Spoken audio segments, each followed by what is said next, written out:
yang berjudul setan yang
Assalamualaikum warahmatullahi wabarakatuh. Innal hamdalillah nahmaduhu wa nasta'inuhu wa nastaghfiruh wa na'udzu billahi min shururi anfusina wa sayyiati a'malina. May yahdihillahu fala mudilla lahu wa may yudlil fala hadiya lahu. Asyhadu an la ilaha illallah wahdahu la syarika lahu wa asyhadu anna Muhammadan abduhu wa rasuluh. Qala Allah ta'ala ya ayyuhalladzina amanu taqullaha haqqa tuqatih wa la tamutunna illa wa antum muslimun. Wa qala ya ayyuhalladzina amanu taqullaha wa qulu qawlan sadida yuslih lakum a'malakum wa yaghfir lakum dhunubakum wa may yuti'illaha wa rasulahu faqad faza fawzan 'azima. Amma ba'd. Hadirin yang dimuliakan Allah Ta'ala, alhamdulillah meskipun cuaca hujan deras sampai tadi saya WA ngaji apa enggak, alhamdulillah tetap ngaji Ustadz. Bismillah, saya tak OTW kalau gitu. Alhamdulillah tidak mengurangi semangat kita untuk thalabul ilm. Mudah-mudahan dengan kondisi kayak demikian Allah melipat gandakan pahalanya. Karena Rasulullah menyebutkan inna idhomal jaza ma'a idhomil bala. Karena besarnya ujian itu tergantung juga besarnya pahala. Artinya pahala itu semakin besar kalau ujiannya, rintangannya juga semakin besar. Salawat dan salam senantiasa terlimpah atas Nabi Muhammad Sallallahu Alaihi Wasallam beserta keluarga, sahabat dan pengikutnya. Ikhwan, pembahasan pada malam hari ini, setan tidak pernah resign. Resign itu apa? Mengundurkan diri. Artinya apa? Setan tidak pernah mengundurkan diri, setan tidak pernah menyerah, setan tidak pernah berhenti untuk apa? Goda manusia. Kenapa kadang perlu kita mengkaji yang demikian? Karena memang setan itu berusaha untuk menggoda manusia. Hadirin yang dimuliakan Allah Ta'ala, dan ternyata manusia ini banyak yang tertipu oleh godaan setan. Ada dialog penduduk neraka di dalam Al-Quran banyak sekali. Dialog yang terjadi mereka ketika masuk neraka. Dan ternyata mereka masuk neraka itu, dialognya sesama penduduk neraka ini, mereka itu menyalahkan syaitan. Kenapa? Karena mereka masuk ke neraka mengikuti tipu daya syaitan. Dan syaitan kemudian lepas diri. Ana ubariku minka, aku berlepas diri dari ini, aku rabbal alamin. Aku juga takut kepada Allah. Lah salai sopo kamu kok melu loh begitu ikhwan. Naudzubillah min dzalik. Maka dalam hal ini karena setan itu berusaha menggoda kapanpun, dimanapun, maka setan ini sampai tidak pernah tidur siang. Rasulullah menyebutkan setan itu nggak pernah tidur siang.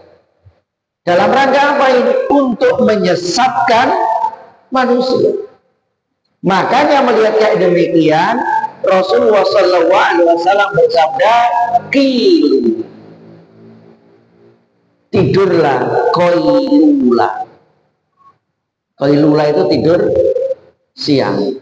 Karena apa? Setan tidak tidur siang. Maka Rasulullah mengajarkan kepada umatnya, "Qilu, tidurlah kalian qailula, tidur siang sesaat, bukan kemudian habis zuhur sampai asar, terlalu panjang itu. Mungkin sebelum zuhur atau pada zuhur sesaat gitu. Kenapa? Wa inna syayatin, sesungguhnya setan itu latakil, tidak tidur siang. Berarti kita menyelisih setan.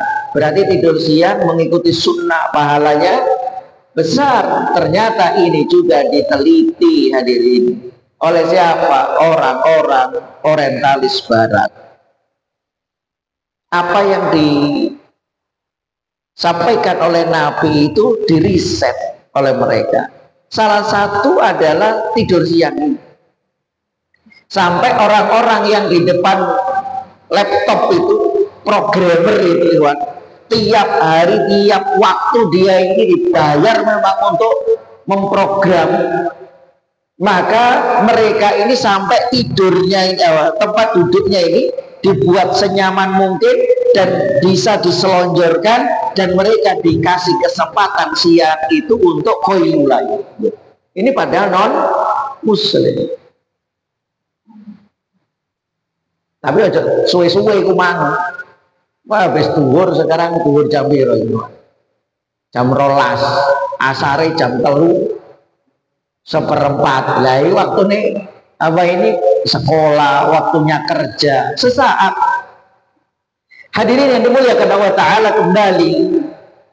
Maka karena setan ini berusaha menggoda manusia, tidak pernah berhenti, tidak pernah angkat tangan, tidak pernah mengundurkan diri ini, maka Allah sudah mengingatkan Nabi Adam alaihissalam dan Ibunda Hawa, manusia yang pertama kali diingatkan.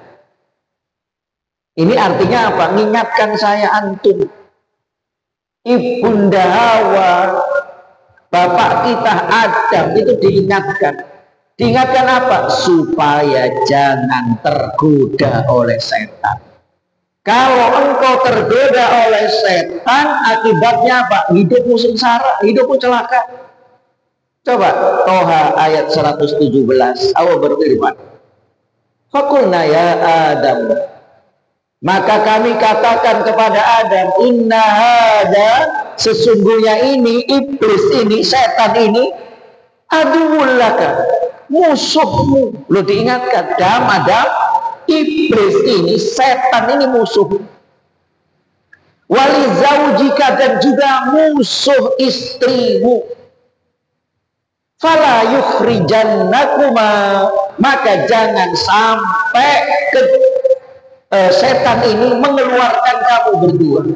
Dari mana? Minal jannah, dari surga. Fatasqa, yang menyebabkan kamu menjadi celaka. Ini sudah dikasih warning. Ini Nabi Adam dan Ibunda Hawa. Di mana waktu itu Mas Yan?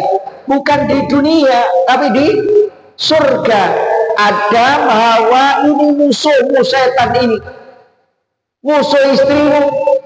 Jangan sampai setan ini mengeluarkan kamu berdua dari surga. Sudah dikasih warning, sudah dikasih peringatan. Ternyata karena sudah dikasih peringatan ini, setan ini bukan kemudian nyerah. Setan ini bukan kemudian berhenti. Setan ini bukan kemudian berputus asa. Justru dengan itu setan ini sampai tidak istirahat itu tadi. Untuk apa? Menggoda manusia. Surat Al-Hijr ayat 39.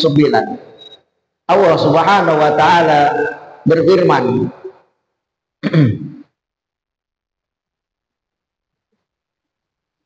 Qala rabbi bima aghwaytani. Ini hampir sama dengan kemarin, yang di bulan kemarin saya sampaikan kondisi manusia saat menghadapi dosa. Yang pertama itu adalah seperti iblis. Qala rabbi bima aghwaytani. Iblis berkata, ya Tuhanku, oleh sebab engkau telah memutuskan aku sesat. Karena diputuskan sesat, Ikhwan, makanya ketika orang terjerumus ke dalam dosa, bukan dia nyesali, bukan dia nangis, tapi malah nyalahkan orang. Sama kemarin dengan ini dalilnya, maka la uzayyinanna lahum fil ard, maka ya Allah, sebab engkau telah memutuskan aku sesat, pasti aku akan menjadikan mereka memandang perbuatan maksiat di muka bumi ini menjadi baik. Digelincirkan, Tuhan. Jadi makanya la'ughwiyannahum ajma'in, dan pasti aku menyesatkan mereka semuanya. Ini iblis ngomong kepada Allah, ya Allah, sebab engkau telah memutuskan bahwa aku sesat, pasti aku akan menjadikan mereka memandang baik perbuatan maksiat.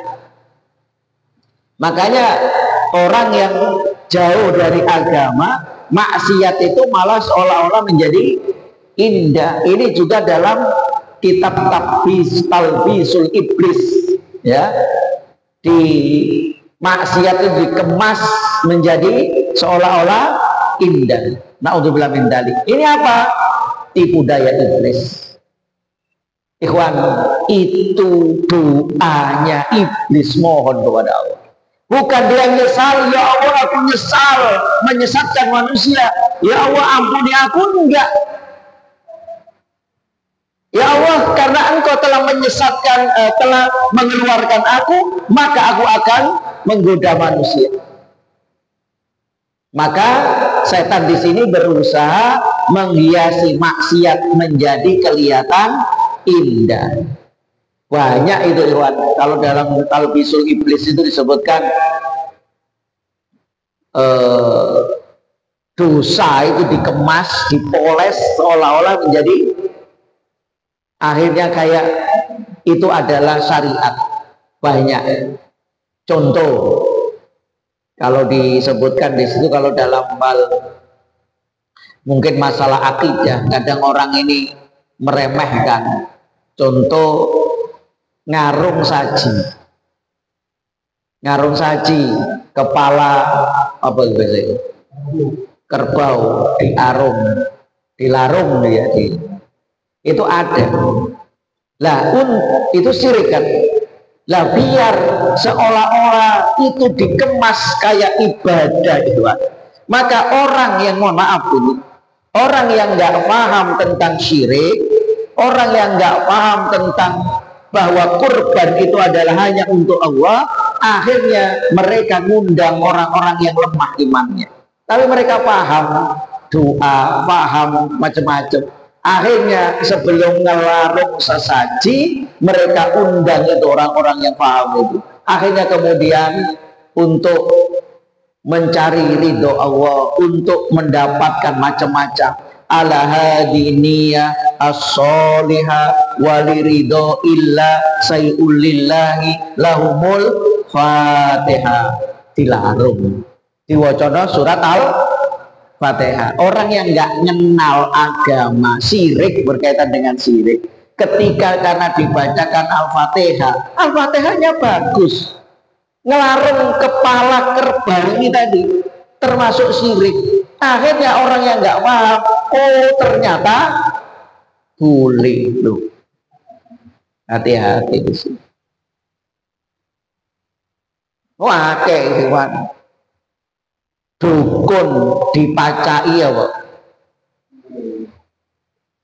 Orang sudah ngerti nek nang dukun niku siji nggak diterima sholati pirang dino 40 hari. Kalau dia percaya, dia kafir terhadap agama yang dibawa Muhammad.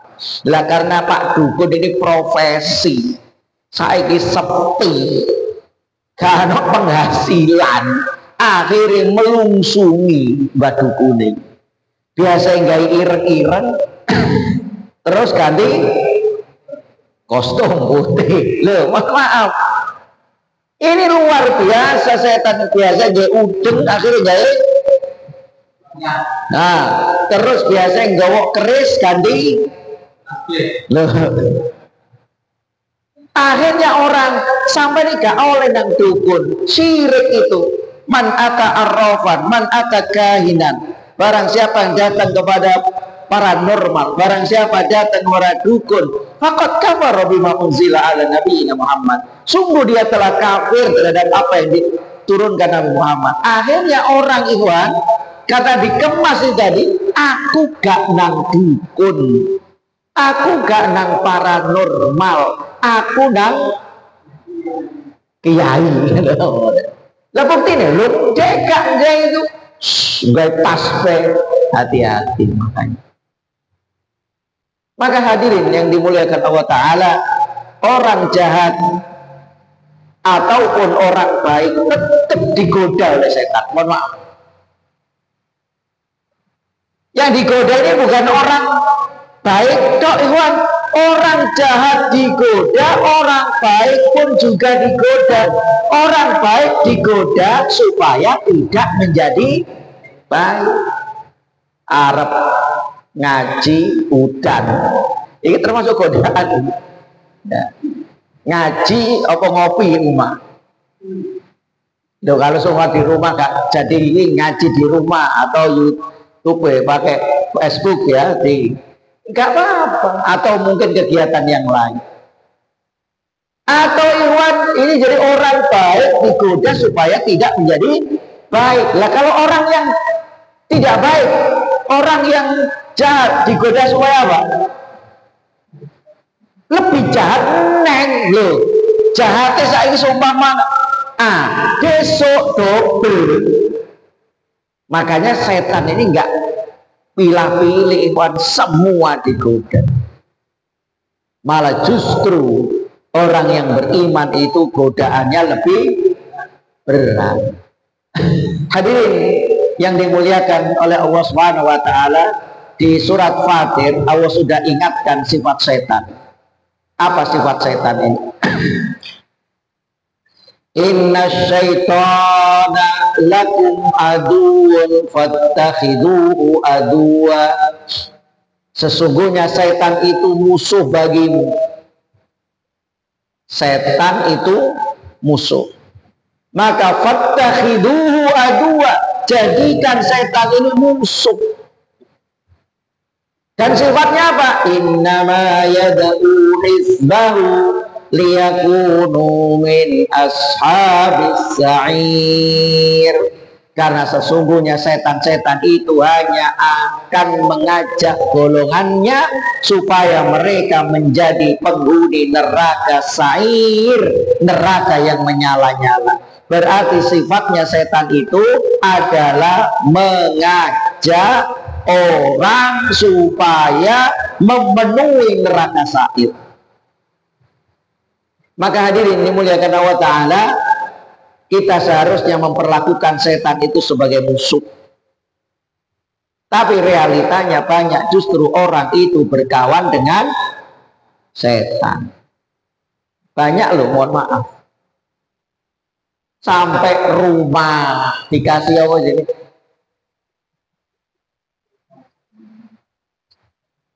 Ditemplek no dia apa itu Pak Jenny? Rumah di pojok-pojok ya pernah itu. Lha iki apa? Di bunteli pojok-pojok. Ki apa iki? Setan das ireng ya cek gak mlebu, setan bangsa jin ya cek gak mlebu. Lho. Apa kira-kira mbuh wong iki ben teko bae. Kadang bikin rumah ya mendem berapa? Kepala kerbau atau kepala setan. Ini musuh, jangan jadikan kawan. Malah ada orang yang memelihara, yang punya keris. Apa nggak boleh antum punya keris? Antum kalau punya keris boleh enggak? Boleh aja. Yang nggak boleh itu kalau antum tiap malam mau bagi Jumat Kliwon atau apa, antum ngasih apa? Bunga. Enggak, wah nek gak dikei ngono Ustaz. Betul. Hati-hati loh ini ikhwan. Itu godaan, maka jangan kemudian ada orang malah punya perewangan setan buang enggak. Padahal setan Rasul Allah Subhanahu wa taala sudah mengatakan jadikan dia musuh. Malah justru sekarang realitanya banyak orang yang berkawan dengan setan. Saya kemarin didatangi bapak-bapak, ya ada 1 bulanan. Saya kasihan juga. Dia sampaikan, jadi punya anak 3, kemudian istrinya stroke. Saya kasihan, sudah pensiun, anaknya 3 ini nggak bisa apa-apa juga. Jadi bapaknya ini jadi apa? Wis tulang punggung semua. Salah satunya ini ikhwan, anaknya ini satu bisa lihat apa itu? Jin. Nek orang katakan apa? Indigo. Sampai anaknya ketiganya ini nggak kerja, ketakutan dan sebagainya. Akhirnya minta untuk diruqyah. Saya katakan, diruqyah sendiri aja Pak, tak kasih bacaan-bacaannya. Terus saya tanya waktu itu, Pak, anak jenengan bisa lihat itu bukan semata-mata mereka ini. Orang bisa lihat itu, setan itu ada 3 kemungkinan. Orang ini mencari. So, mama antum mencari setan. Untuk apa? Agar setan itu menjadi kawan, teman antum. Untuk apa? Ya macam-macam. Apa jenis? Ake Semar mesem, wah, sepul mesem kabeh. Dodolan ben laris, macam-macam. Jadi setannya dicari. Ini yang kemungkinan yang pertama, Pak. Yang kedua, setannya itu mencari jenengan. Karena antum kadang, saya punya teman, setannya kepingin ikut. Teman saya ini Masya Allah, waktu di pondok dulu, kepingin ikut setannya sama dia. Tapi teman saya ini nggak mau, karena itu syirik. Kalau orang nggak tahu, setan kepingin ikut masuk ke dalam dirinya, malah sakti aku. Yang ketiga, itu biasanya seperti anak indigo dan sebagainya, itu karena orang tua. Karena sudah berserikat dengan setan, dia sudah mencari tadi, maka itu terus akan turun-temurun ke anak cucunya. Kasihan hadirin. Makanya saya antum nggak bisa lihat setan itu seneng apa enak apa nggak enak. Antum nggak bisa lihat setan itu enak. Kalau antum lihat setan, saya mohon maaf, ini agak cerita sedikit aja, nyantai. Saya tuh pernah mau diambil murid sama orang Ponorogo. Terus saya nggak mau. Waktu itu saya sering ngeruqyah. Terus dia tanya, antum ketika ngeruqyah setannya keluar tahu nggak? Enggak. Ya tahu dari apa? Bagaimana sikap orang itu, kemudian lu antum harus tahu setan keluar enggak itu biasanya. Lah terus gimana? Antum tak kasih, tak buka aura indera ke iron. Saya enggak mau. Apa katanya? Antum ini semua orang kepingin saya transfer ilmu saya jadikan murid. Kok antum malah enggak mau? Itu orang Ponorogo, Pak. Terus saya katakan gini sama beliau, alhamdulillah saya itu nggak bisa lihat setan. Nek seumpama Pak, mohon maaf, saya bisa lihat setan, saya jam 1, saya jam 2, atau saya jam 3 bangun, kepingin sholat saya ini tahajud, ke kamar mandi, lah kok lihat onok pocong, lihat ono hantu gendruwo sing serem-serem, kira-kira aku sido sholat apa ora? Langsung diem dia. Iya lah maka harus berani ngapain alhamdulillah. Nek saiki gitu, lah nek seumpama saya mau makan, lah kok kelihatan setan sing kempro, kira-kira saya iso makan? Aja nggak usah ngapain, alhamdulillah kita ini nggak bisa lihat setan kok malah kepingin dibuka auranya. Ini termasuk tipu daya setan, ikhwan. Dan mohon maaf, setan itu tidak mungkin mengajak manusia ke surga. Tapi saiki janji nih setan itu, wes gampang, melu aku selamat, melu aku beres. Tapi nanti di akhirat mereka berlepas diri. Mereka juga takut dan salah laupo awakmu kok meluan. Maka hadirin dimuliakan Allah Ta'ala, setan begitu luar biasa. Maka cara ampuh menghadapi setan itu adalah salah satunya ini yang paling ampuh dengan apa? Ta'awud. Antum kalau melawan setan dengan kekuatan fisik antum nggak mampu. Tapi minta yang membuat setan. Siapa yang membuat setan?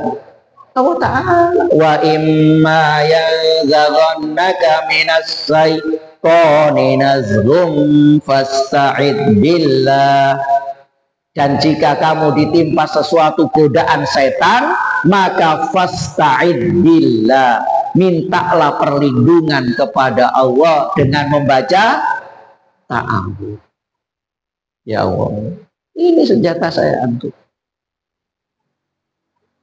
Hadirin dimuliakan Allah Ta'ala. Coba saya antum itu loh mau sholat, ketika sudah takbiratul ihram, membaca doa istiftah, sebelum baca al-fatihah baca ta'awudz. Kita sholat itu loh baca ta'awudz, padahal kita ini sholat langsung menghadap Allah. Saya antum mau baca Al-Quran, baca apa dulu? Ta'awudz, padahal kita baca firman Allah. Kita ini mau menghadap Allah aja ta'awudz, minta perlindungan, apalagi kepada yang lainnya. Ini maka cara yang paling ampuh adalah berlindung kepada Allah Subhanahu wa Ta'ala dengan A'udzubillahi minasyaitonirrajim. Kemudian hadirin yang dimuliakan Allah Ta'ala, ini juga termasuk setan tidak pernah resign ini. Jangan berpikir, ini kebanyakan, mohon maaf, jangan berpikir bahwa perbuatan buruk itu termasuk takdir. Ini kemarin ada hubungannya. Bagaimana sikap seorang ketika dia terjerumus ke dalam dosa. Kadang orang itu ini tipu daya setan. Aku itu kan kayak apa, kemarin saya contohkan, kayak wayang. Wayang itu sesuai dengan apa yang diinginkan oleh dalang. Aku saja nggak kepingin demikian. Lah terjadi ya demikian, ya karena wayang dalangi. Mohon maaf. Kadang ada orang yang demikian. Semua perbuatan buruk itu aslinya adalah bisikan setan dan manusianya yang mau. Coba ada yang membunuh, di kasus-kasus itu bunuh kakeknya, bunuh orang tuanya, bunuh anaknya, ditanya karena apa? Dapat bisian. Ketika dapat bisian, lemah imannya dibenarkan.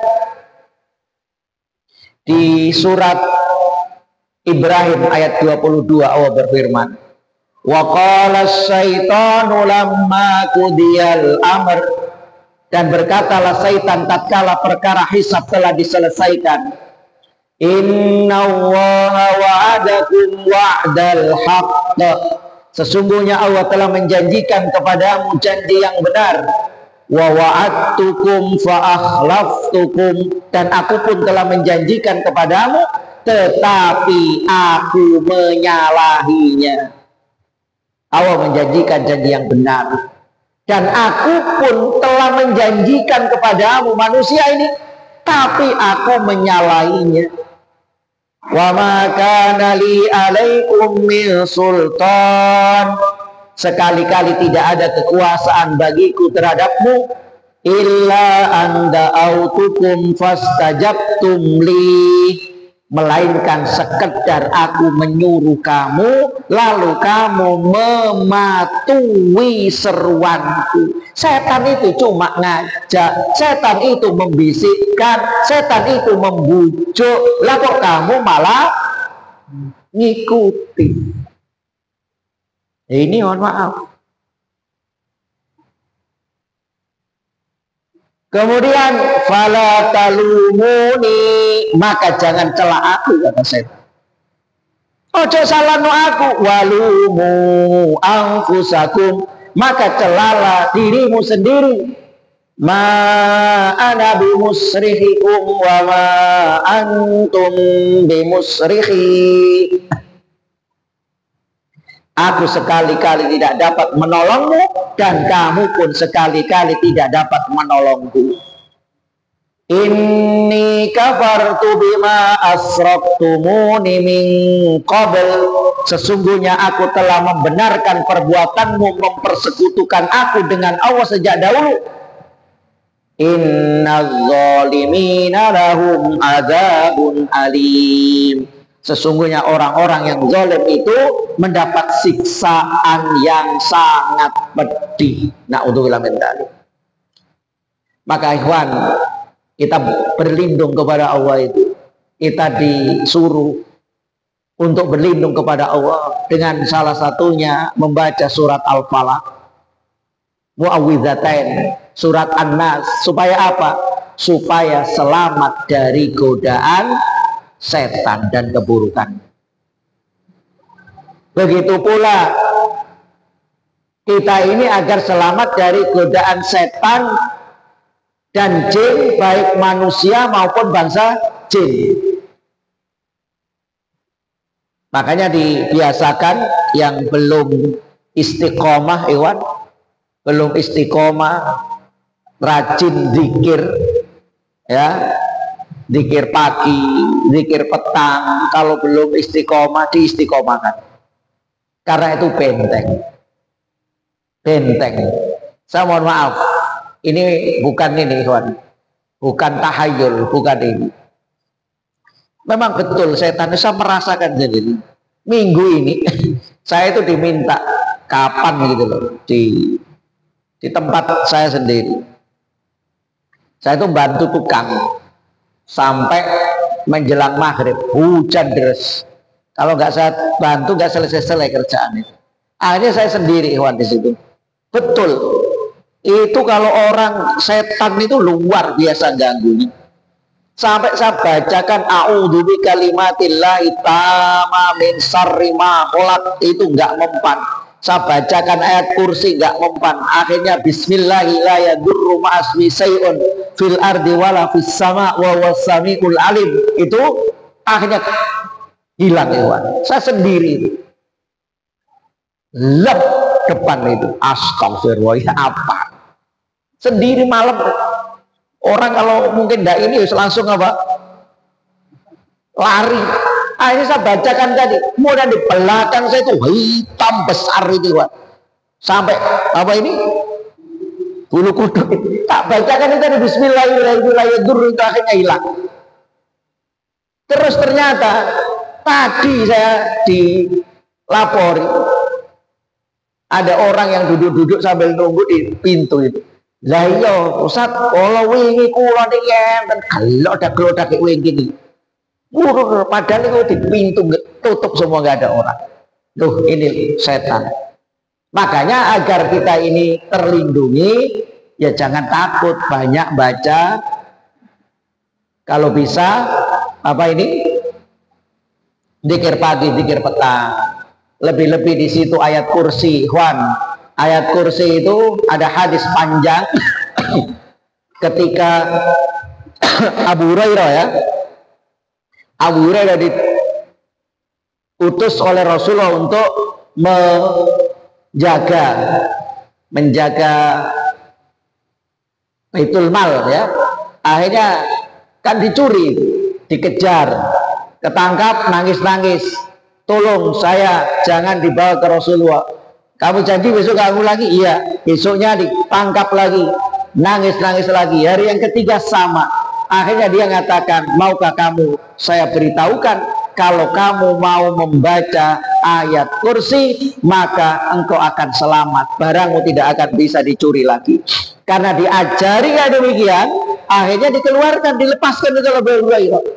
Kemudian akhirnya Abu Hurairah cerita kepada Rasulullah. Maka Rasulullah mengatakan setan itu tidak pernah berkata benar kecuali malam tadi Abu Hurairah. Artinya apa? Bahwa setan itu menyampaikan kelemahannya baca ayat kursi. Loh Ikhwan. Ini kita membiasakan dengan berzikir itu tadi. Kemudian Ikhwan, jagalah Allah agar kita ini selamat dari tipu daya setan tadi. Apa setan dasireng, apa setan setan dari bangsa jin itu antum bacakan itu selesai. Sing angel itu setan dasireng. Setan dasireng goda antum angel iki. Maka dalam hal ini jagalah Allah. Kalau saya antum menjaga Allah, artinya apa jaga Allah? Perintah-perintahnya kerjakan. Maka Allah akan menjagamu. Ibnu Abbas radhiyallahu anhu qala kuntu khalfan Nabi sallallahu alaihi wasallam. Ibnu Abbas menceritakan suatu hari saya berada di belakang Nabi, dibonceng oleh Nabi. Dibonceng pakai untanya Nabi. Faqal, ketika dibonceng ini Masya Allah Rasulullah itu akrab dengan sahabat Ibnu Abbas ini, masih kecil. Ya gulam, Rasul mengatakan, wahai anak kecil, gulam, anak kecil, ini u'allimuka kalimat, aku ajarkan kepadamu beberapa untai kalimat. Apa yang diajarkan oleh Rasulullah? Satu, ihfadillah, jagalah Allah. Jagalah Allah artinya apa? Perintahnya kerjakan, larangannya tinggalkan. Maka apa? Yahfadka, Allah akan menjagamu. Masya Allah. Ini tauhid, ikhwan, akidah kita. Kalau saya antum menjaga perintah Allah, maka Allah akan menjaga kita. Hadis sahih. Kita kepingin dijaga oleh Allah dengan malaikat-malaikatnya jaga perintah Allah. Sholatnya dijaga, istiqomahnya. Ihfadillah tajidhu tujahaka. Kedua, jagalah Allah, niscaya kau dapati Allah itu di depanmu. Jaga perintah Allah, maka Allah akan kau dapati di depanmu. Artinya apa? Kita lagi punya problem, punya masalah, sudah mentok, nggak bisa kemana-mana, maka Allah akan di depan kita memberi solusi. Yakin itu, ikhwan. Idza sa'alta fas'alillah, maka kalau engkau hendak meminta, maka mintalah kepada Allah. Jangan kepada yang lain, pada dukun, kepada apa lagi. Sampai penggandaan duit di mana dulu yang dukunnya ya kepingin sugih. Lah kok percaya mbak dukun? Minta kepada Allah. Wa idza sta'anta fasta'in billah. Dan jika engkau memohon pertolongan, maka mohonlah kepada Allah.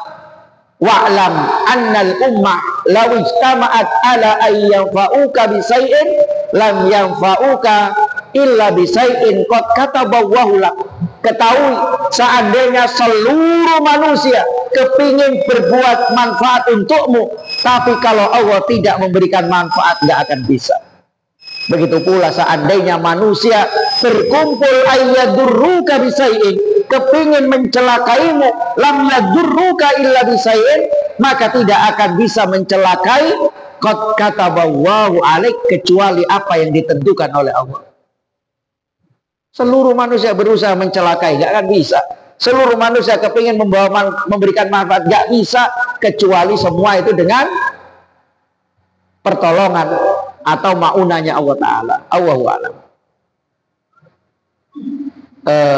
Adzan dulu, ikhwan. Tinggal satu.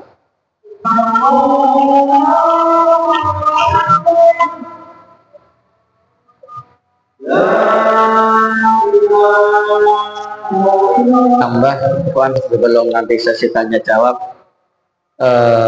perlu kita ketahui, saya menukil apa yang dikatakan oleh Ibnu Qayyim Al-Jauziyah, bahwa setan itu menggoda saya antum yang nggak pernah bosan tadi, salah satunya dengan 6 pintu.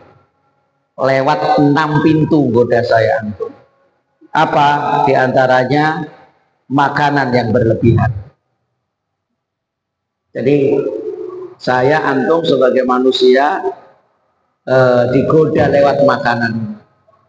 Semuanya nggak pandang bulu. Makanan yang berlebihan. Rasulullah itu makanya mengajarkan kalau makan perutnya beliau itu sepertiga makanan, sepertiga air, sepertiga udara. Loh, Masya Allah. Tapi kadang kita ini gitu nggak? Apa mana ono makanan enak, sate atau apa gitu. Kira-kira perut kita ini berapa persen makanan? 100%. Yang kedua kata beliau, pintu setan masuk itu adalah lewat berbicara yang berlebihan. Makanya saya antum hati-hati. Banyak orang banyak omong itu banyak salah. Makanya berapa banyak orang yang tergelincir itu bukan karena licinnya jalan, tapi karena omongan. Ini setan jalannya. Yang ketiga, terlalu banyak kawan atau pergaulan tanpa memilih yang benar. Ini kata Ibnu Qayyim. Jadi ake koncone malah ake ya gak apa-apa. Berkawan 1000 itu sedikit, musuh 1 itu banyak. Ada ini. Tapi lihat dulu antum berkawannya, kalau dengan orang-orang yang nggak bener, ya jangan terlalu akrab. Karena apa? Teman kawan itu punya daya tarik.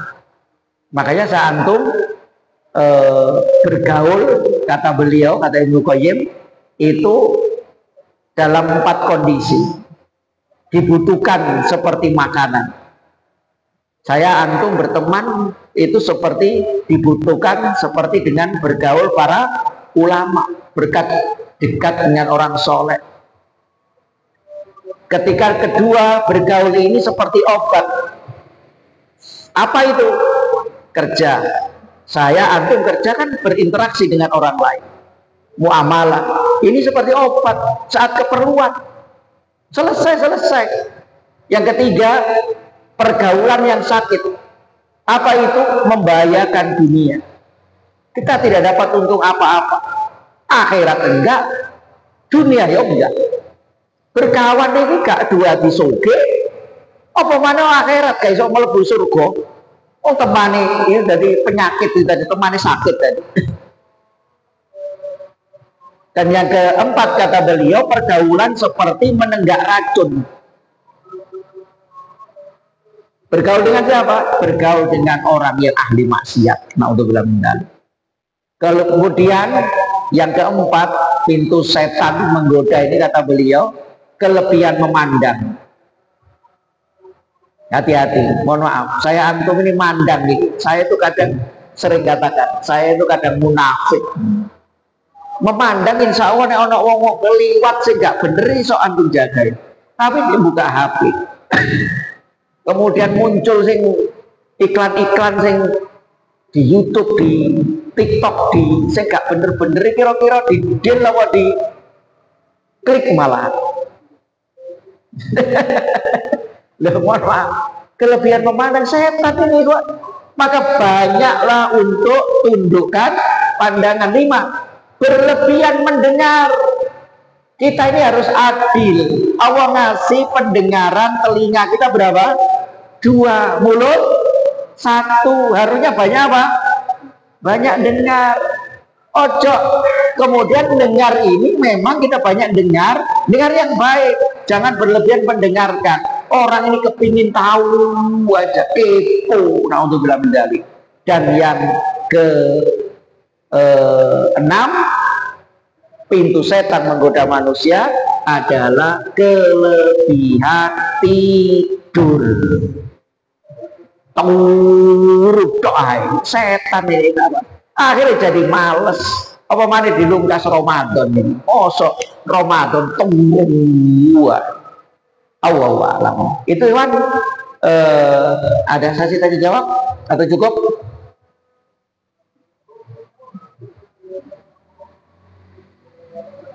Oke, Pak Rahmadi. Oke.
Saya Pak, kurang dengar tadi saya.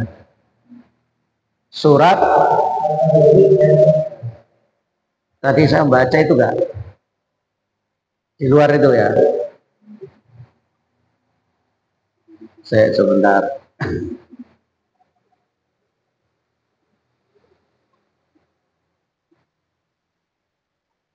At-Taghabun surat nomor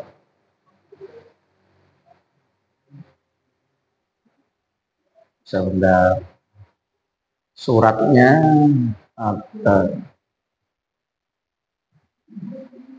ayat 14. J.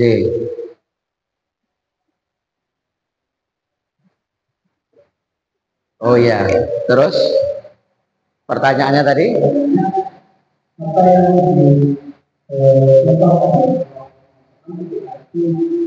berarti dengan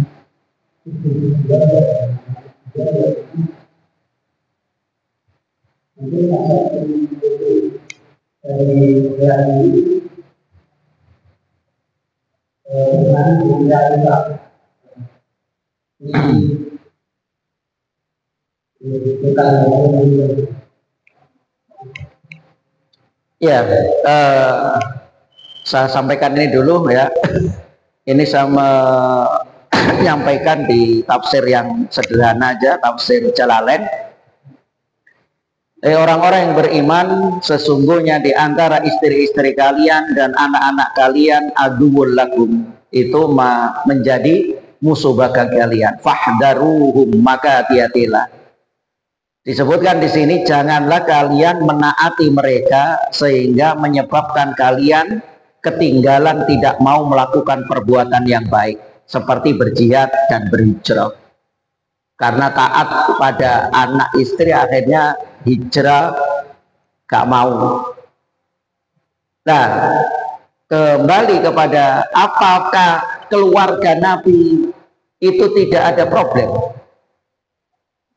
Apakah keluarga Nabi itu tidak ada masalah? Ada. Contoh, pernah nggak istri-istri Nabi itu istilahnya, mohon maaf, bukan cemburu. Kalau cemburu pasti ada, ya. Ini yang lebih parah lagi, menuntut nafkah lebih kepada Rasulullah. Pernah, sampai Rasulullah itu kalau nggak salah sebulan mungkin tidur di mana? Di masjid. Akhirnya turun perintah Allah, katakan kepada istri-istrimu kalau mereka menginginkan Allah dan Rasulnya, maka mereka mendapatkan keridhaan Allah dan Rasulnya. Tapi kalau mereka kepingin apa? Nabi, oh namanya engkau itu kan Nabi, engkau pemimpin. Oh namanya Nabi pemimpin, istri-istri mereka itu keroncongnya ya, Sa. Tapi kita ini nggak ada apa-apa. Mereka minta apa itu? Dunia. Sampai akhirnya turun surat apa itu? Yang kalau mereka menginginkan kasih, tapi ceraikan mereka. Atau mereka mencari keridhaan Allah dan Rasulnya. Akhirnya sampai Abu Bakar itu marah. Di antaranya istrinya itu ada yang anaknya Abu Bakar, siapa? Ibnu Aisyah. Marah. Akhirnya kemudian turun ayat itu, mereka milih siapa? Milih Allah dan Rasulnya. Nah, maka dalam konflik kayak demikian itu kadang menjadi musuh, Pak. Dan di sini kalau dalam Jalalain menjadi musuh itu orang ini kepingin berjihad di jalan Allah, tapi kadang istri, anak menghalanginya. Jadi rumah tangga siapapun itu pasti ada konflik. Makanya harus belajar konflik manajemen rumah tangga. Pasti ada. Apakah masalah ekonomi, apakah masalah anak, atau masalah apa semua. Tapi kalau mereka paham dengan konflik itu, bagaimana diselesaikan. Bukan kemudian keluarga Nabi nggak ada masalah. Ada. Makanya di sini pengingat bagi kita. Jangan sampai anak istri, maka fahdaru, hati-hati, didik mereka. Hati-hati, jangan jadi musuh. Kalau bisa anak istri menjadi qurrata a'yun. Allahu a'lam. Mungkin itu, Pak, ya. Pernah juga kan Nabi itu mengharamkan untuk menuruti salah satu istrinya. Mengharamkan apa? Madu. Ini madu-madu loh, Pak, bukan madu asli itu. Madu asli itu nek dibawa pulang piring pecah itu madu asli, Pak. Iki madu-madu itu loh, Pak. Sampai Allah haramkan. Karena apa? Untuk mencari keridhaan istrinya. Akhirnya kemudian kenapa kok haramkan? Akhirnya nggak jadi. Kalau masalah cemburu, wah, Ibunda Aisyah itu cemburu. Pernah Rasulullah itu bawa makanan karena salah satu istrinya itu pinter masak. Kemudian ingat Aisyah, dibawa pulang, disampaikan ini masakan istri yang tadi. Yang siapa itu gak ngerti, jangan lupa. Siapa? Zainab ya. Apa yang dilakukan Zainab? Ibu Aisyah? Buang ikhwan. Itu konflik ada. Makanya harus bagaimana memanage konflik itu. Kalau bisa, kalau saya ibaratkan dalam rumah tangga, masalah itu seperti antum masak ada apanya? Garamnya. Harus pinter. Ojo kakean, ojo kurang. Nek kakean, buah. Nek kurang juga sedep. Ada yang satunya lagi apa Pak? Sudah cukup? Sudah habis waktunya. Nanti aja sambil duduk-duduk. Demikian ikhwan, Allahu minkum. Semoga apa yang kita kaji menjadi ilmu dan bisa meningkatkan keimanan kita, dan juga semoga kita terhindar dari tipu daya setan. Allahu minkum. Wassallallahu ala nabiyyina Muhammad walhamdulillahi rabbil alamin. Assalamualaikum warahmatullahi wabarakatuh.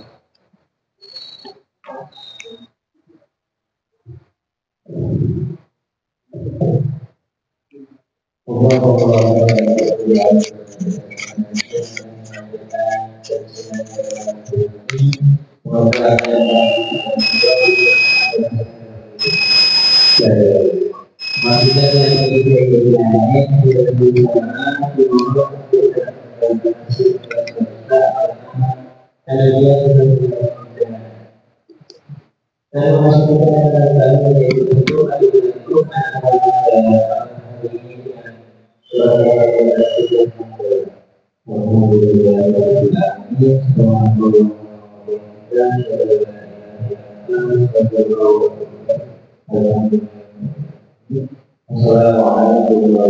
wabarakatuh.